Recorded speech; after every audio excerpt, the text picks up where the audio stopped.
वाले हैं। और इसके साथ ही 5 राज्यों की बात अगर हम करें तो तमिलनाडु में अगर हम बात करें तो एडीएमके जो है प्लस वो 23 सीटों पर आगे चल रही हैं, तो वहीं डीएमके जो है वो 46 सीटों पर आगे चल रही हैं। तो हम कह सकते हैं कि इन 5 राज्यों में किसकी सरकार बनेगी ये भी जो देखना होगा वो काफी दिलचस्प होगा। पांडुचेरी में एनडीए जो है वो 7 सीटों पर आगे है, तो वहीं यूपीए की अगर हम बात करें तो 3 सीटों पर आगे है। और एक बार फिर से हमारी सहयोगी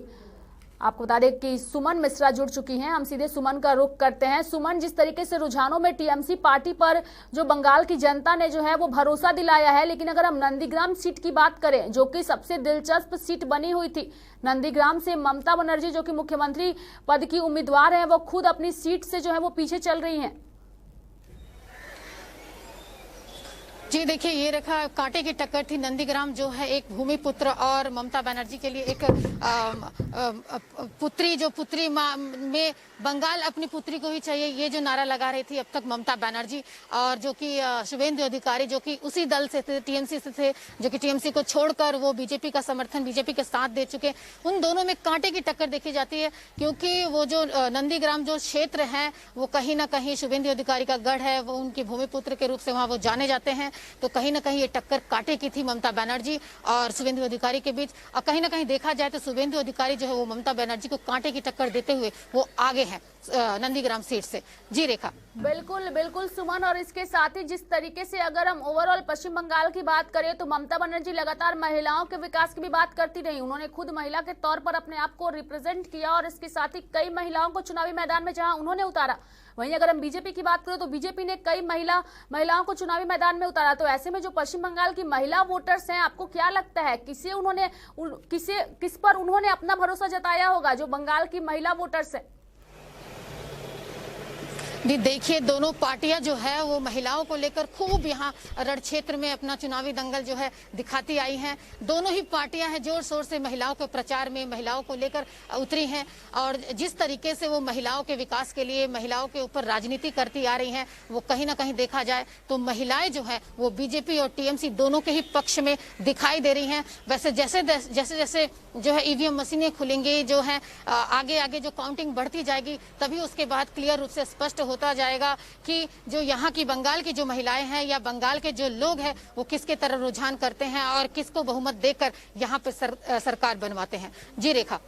बिल्कुल, ये भी देखना काफी दिलचस्प होगा। और अभी तक के अगर ताजा आंकड़ों की बात करें और रुझानों की बात करें, जो टीएमसी जो है वो 112 सीटों पर आगे चल रही है, तो वहीं बीजेपी भी है जो है वो कभी ज्यादा पीछे नहीं है। काफी जो फासला है सुमन, वो काफी कम फासला है। तो ऐसे में क्या लगता है कि अभी तक के रुझानों को देख करके ममता बनर्जी ने जिस तरीके से अपने पार्टी के नेताओं को नजरअंदाज किया और उन्हीं नेताओं को बीजेपी ने अपने में शामिल कराया और अपनी पार्टी को एक मजबूत स्थिति में आज ला करके बंगाल में खड़ा कर दिया है, तो क्या लगता है ममता बनर्जी को इसका नुकसान जो उठाना पड़ रहा है, क्या इसी वजह से उठाना पड़ रहा है कि उन्होंने पार्टी के दिग्गज नेताओं को नजरअंदाज किया? सुमन जी, कहीं ना कहीं देखा जाए तो रेखा ये है कि ममता बनर्जी ने भाईवाद भतीजावाद की जो राजनीति यहाँ पे करनी शुरू कर दी थी, जिसके विरोध में पार्टी के खुद उनके दल ही उनका विरोध कर बैठे और कहीं ना कहीं उनका दल छोड़कर, उनकी पार्टी छोड़कर दूसरे दलों में जाकर शामिल हो गए। अब कहीं ना कहीं इसका खामियाजा इसीलिए ममता बनर्जी को आज भुगतना पड़ रहा है। आप देखा जाए तो आंकड़ों की बात करें तो ममता बनर्जी से बीजेपी,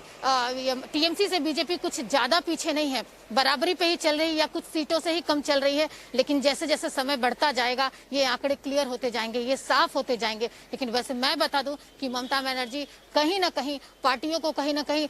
रुष्ट किया है, जिसके वजह से उनकी पार्टी के लोग जो है, दिग्गज नेता जो है, शुभेंदु अधिकारी हो चाहे और भी दल के नेता हो जो कद्दावर नेता माने जाते हैं, जिसने उन्हें पार्टी को बनाने में एक समय में काफी सहयोग किया, वो छोड़कर बीजेपी में शामिल हो गए। कहीं ना कहीं उनके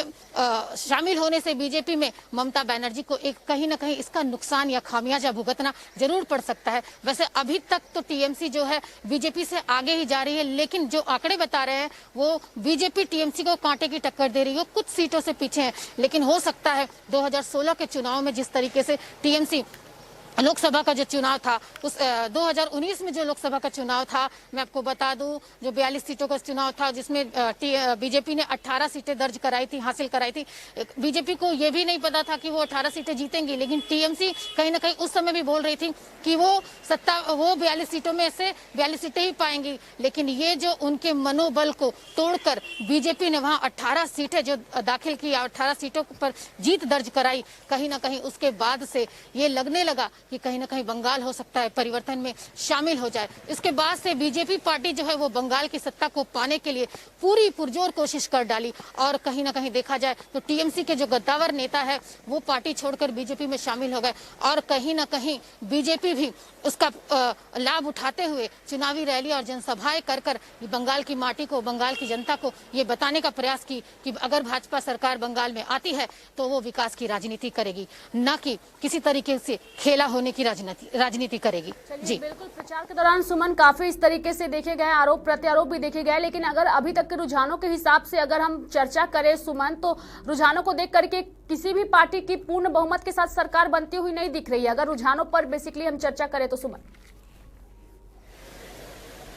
जी वही मैं बता रही हूँ आपको कि रुझान जिस तरीके से आज जिस तरीके से काउंटिंग धीरे धीरे जो है आगे बढ़ते जा रहा है, ये जो काउंटिंग प्रक्रिया जो है वो शुरू से चलती आ रही है, लेकिन इसके जिस तरीके से टीएमसी जो है बीजेपी से कुछ ही सीटों से आगे है, लेकिन कहीं ना कहीं जैसे जैसे ये काउंटिंग बढ़ता जाएगा, हो सकता है कि बीजेपी टीएमसी को भी लीड कर दे, आगे बढ़ जाए, या हो सकता है टीएमसी ही बीजेपी को बीट करके आगे बढ़ जाए, या हो सकता है कि टीएमसी की ही सरकार बन जाए, या हो सकता है कि बीजेपी भी आने वाले समय में जीत दर्ज कराए।